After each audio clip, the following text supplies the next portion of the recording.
what is going on here, because it looks like we've walked back in time. I got to tell you, this guy walked up to me in John Day, Oregon. I read about Lincoln. I learned about Lincoln, but I never met him until John Day, Oregon. I'm walking across the parking lot getting ready for the event. This guy comes walking across, and I said, well, hello, Abe. And Abe said, hello, Trent. I said, obviously, you've got a plan to be here, because nobody knew he was coming. He just showed up like divine intervention. And he said, well, if you'll allow me, I'd like to say a word or two. And so he's still saying a word or two about 18,000 miles later. Ladies and gentlemen, Lincoln Bob.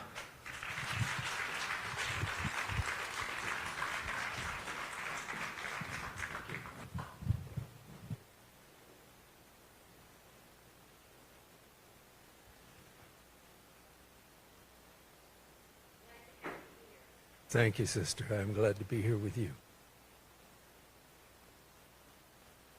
I'm going to share something with you that's about 157 years old now. 77 years ago, our fathers brought forth upon this continent a new nation, conceived in liberty and dedicated to the proposition that all men are created equal. Now, we are engaged in a great civil war, testing whether that nation or any nation so conceived and so dedicated can long endure. We are gathered on a great battlefield of that war. We have come to dedicate a portion of it as a final resting place for those who here gave their lives that that nation might live. It is altogether fitting and proper that we should do this. But in a larger sense, we cannot dedicate. We cannot consecrate. We cannot hallow this ground.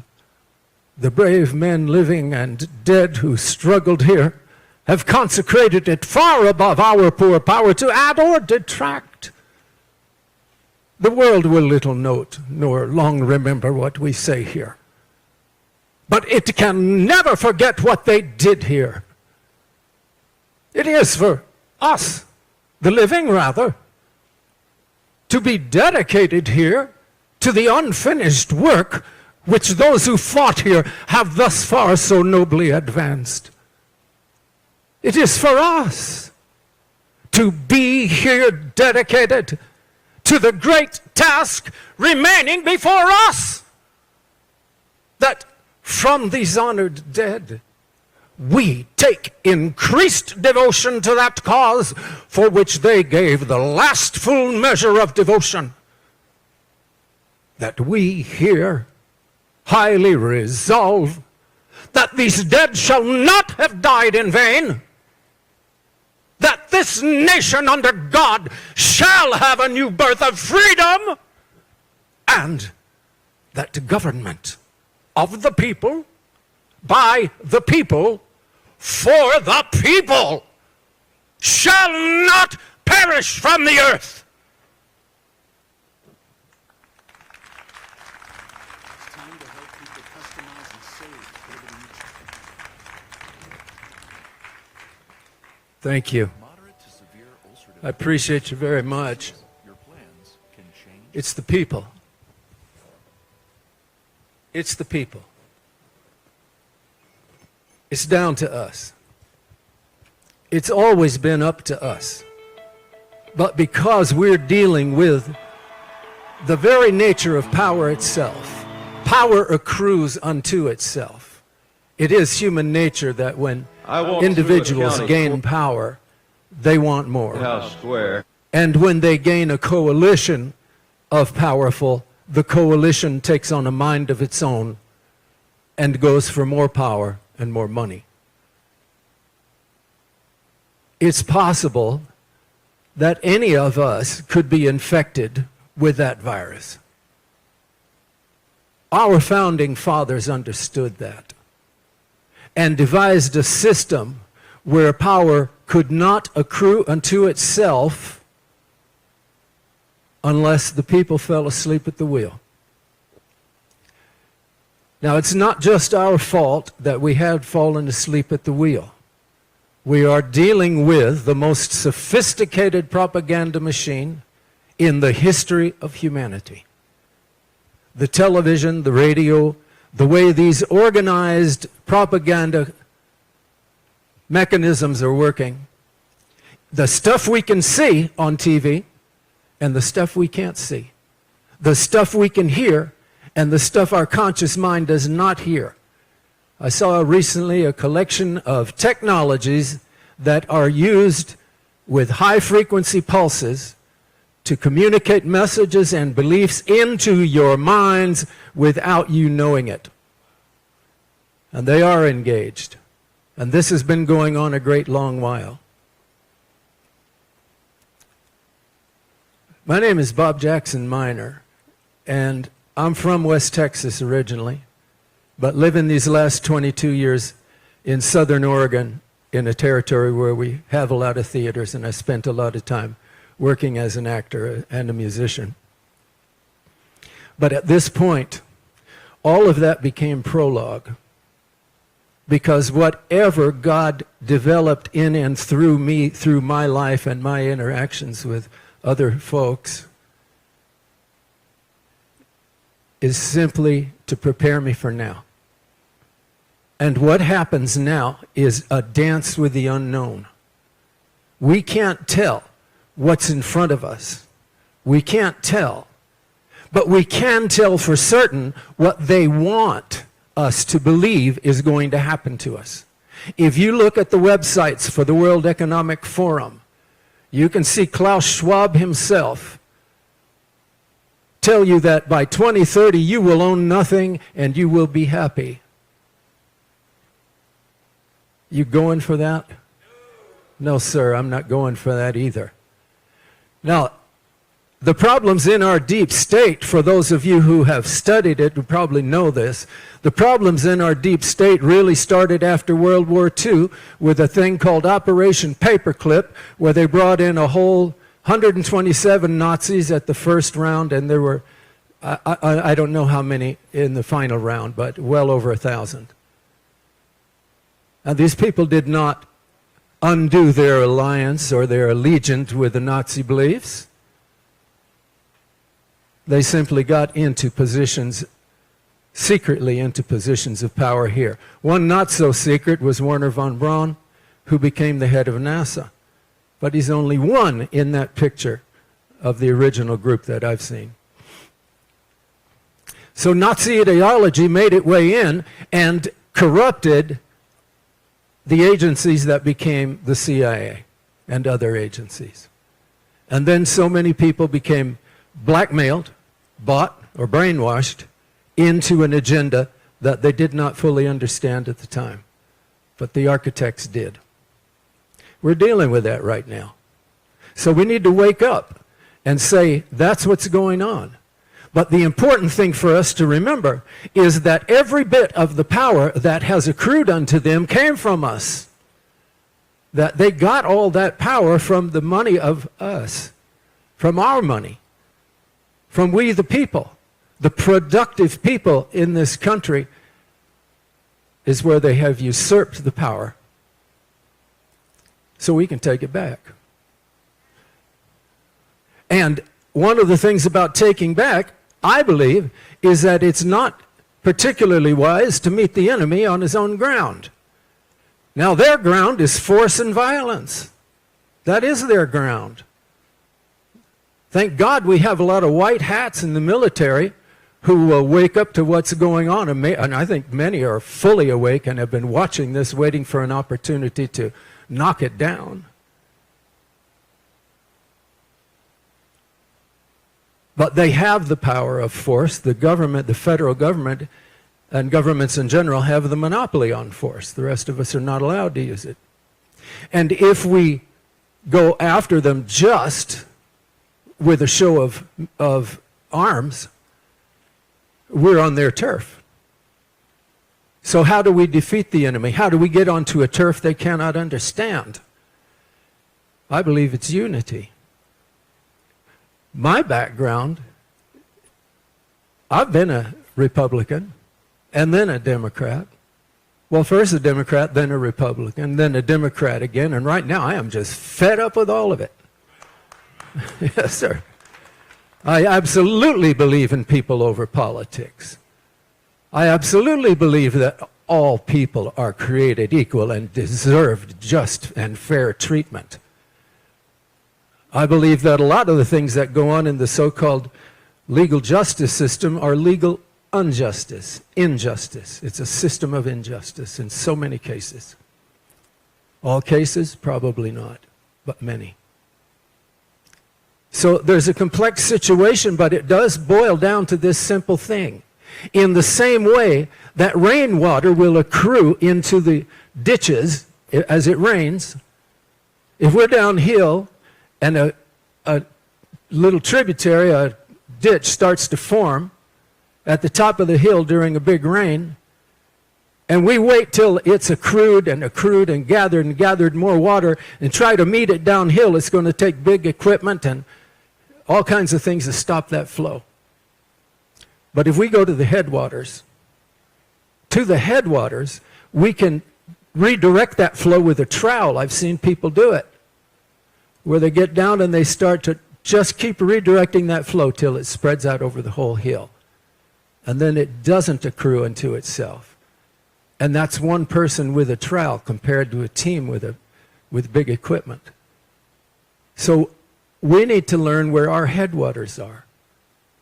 And inside ourselves, we carry our own individual headwaters, and that is in our relationship with the divine. Our relationship with our Creator is where our headwaters live. And when we access that energy through prayer and meditation, when we're able to find that stillness within ourselves where we get our knowing about what to do from inside our own hearts, and we speak our truth to others who are doing the same, then we find an entirely new kind of power to work with. And it comes directly from the divine into us. We don't need intermediaries of any type. My grandma taught me that when Jesus' blood touched the earth, that's what happened to all of us, is that we had a direct line. That's an interesting interpretation. I see no evidence to go against it. It could be that moment. But it certainly is evidence right now in all of us, because as you check inside your own heart, you'll feel it. As you call to the divine and commit to the highest good, you will feel it. That's the high ground. That plus unity. You see, one of the tools that the oligarchs use to keep us divided is us against us. And that could look like Democrat against Republican. It could look like white against black. It could look like brown against black or brown against red. But it doesn't matter what color a person's skin is. They are absolutely capable of carrying the light of God inside of them.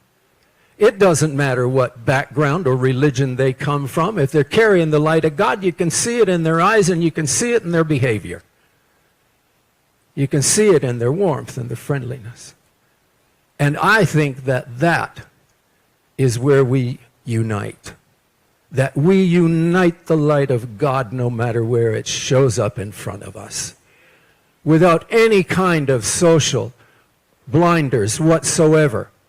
Allow us to see the light of God in each other and stand together with that light.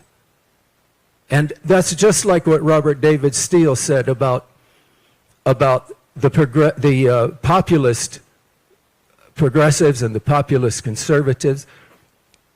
We very much believe the same thing. He sometimes refers to some of us as Sandernistas. I did support Bernie Sanders at a time, for a time. Well, that sure turned out to be a malfunction.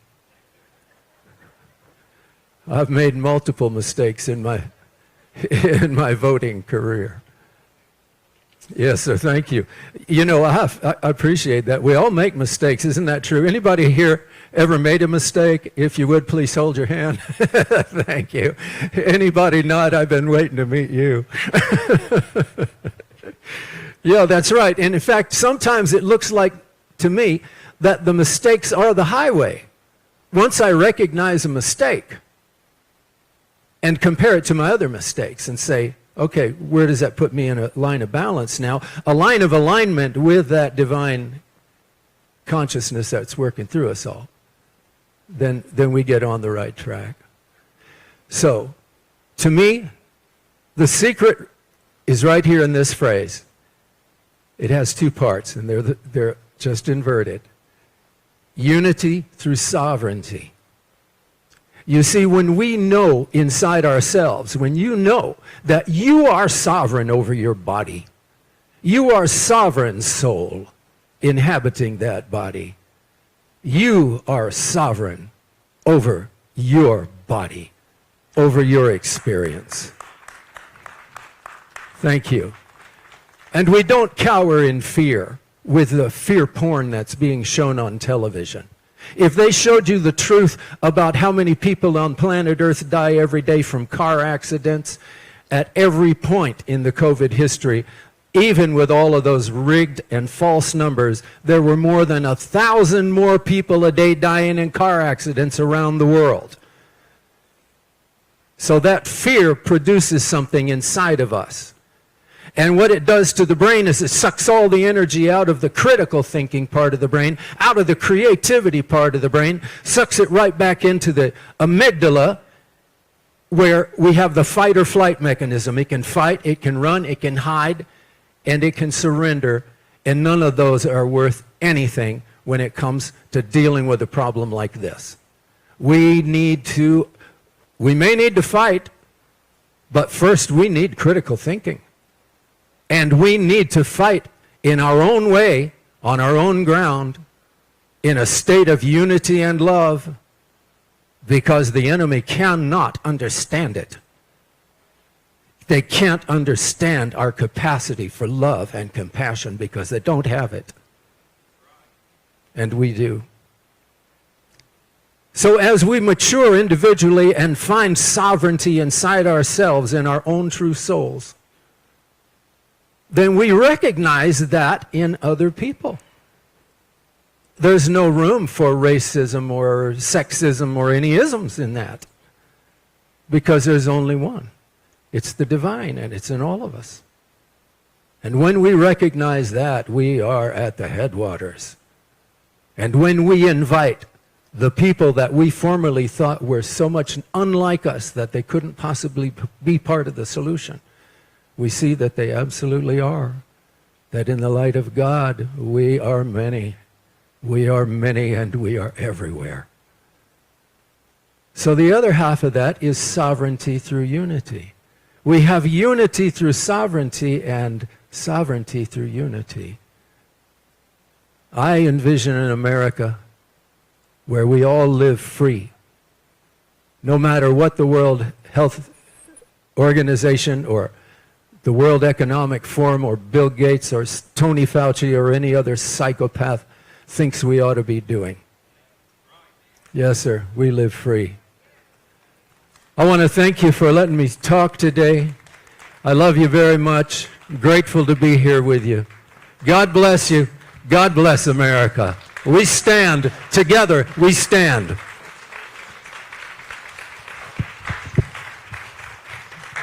Bob Jackson Minor. Bob, I got a question for you. You made me think of something. Yeah. Paul, what do you get, 45, 50 inches of rain a year?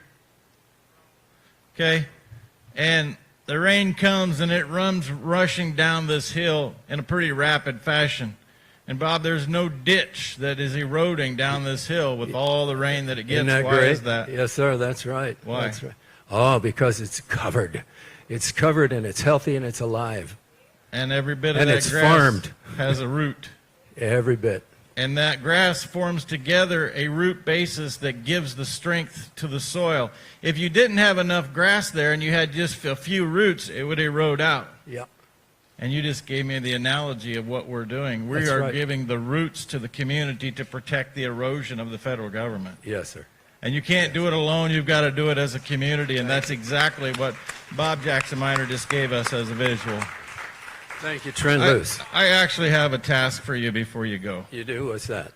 Well, I got a lady back here that's going to have a birthday on Thursday, and I think you, being a singer, should just make that come to life. Oh, man. D. Truman, come on up here. D, come on up here, D. I can tell by looking at her she's going to be 14.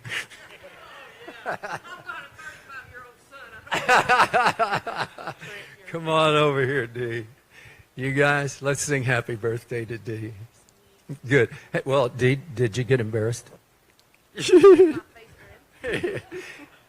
know what embarrassed means?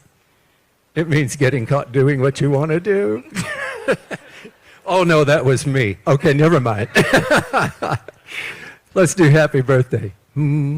Happy birthday to you. Happy birthday to you. Happy birthday, dear Dee. Happy birthday to you. And many more. Let's hear it for Dee. Thank you, Bob. Oh, I'm going to pay for that one. All right. So I just want to share a couple other things that Bob brought into my head. You know, I got to be honest, I've taken care of 1 million animals in my lifetime. Oh, let me restate that. My wife has taken care of 1 million animals in my lifetime, because I'm here with you and she's home taking care of 100 sows, 100 cows, and 20 horses and 2 girls. But you know what? You talk about being rooted and you talk about critical thinking. You have to be a critical thinker when you have 1 million animals in your lifetime that rely upon you to make the right decisions. And we're at this point in time where now we have people sitting in cubicles in Charleston that think they know how to take care of animals better than those that know and see and understand and can read what's going on. I can look in the eye of a calf, a horse, or a pig and know exactly what they're thinking, what they're feeling, and what I need to do. I find out, what do I need to do? You know, and we've all fell prey to this big pharma selling us the next drug to fix everything. And there was a guy, actually it was a University of Missouri professor, who was complaining that they were now finding parts of antibiotics in soil around Jefferson City, Missouri, and he was blaming all the CAFOs, the concentrated animal feeding operations, which I'm a supporter of because it's the best way we have found to manage animals and to manage the resource. And I got to thinking, you know why he's finding antibiotics in the soil around Jefferson City? Antibiotics are made from fungus in the soil. He wasn't finding it as a result of the CAFO. That's where they went and found the antibiotic source to make the antibiotics. So in my own operation, I got to thinking, I could pay Big Pharma to come in and fix this, or when I get a sow that has a litter that is scouring, you know, it happens. I got a fresh pile of dirt. I go out there and I get a little of that fresh pile of dirt. I go in, dump it on the mat. Those pigs root in the soil for 2 days, and guess what happens? We fix their biome, because the only reason they're scouring is their stomach's messed up.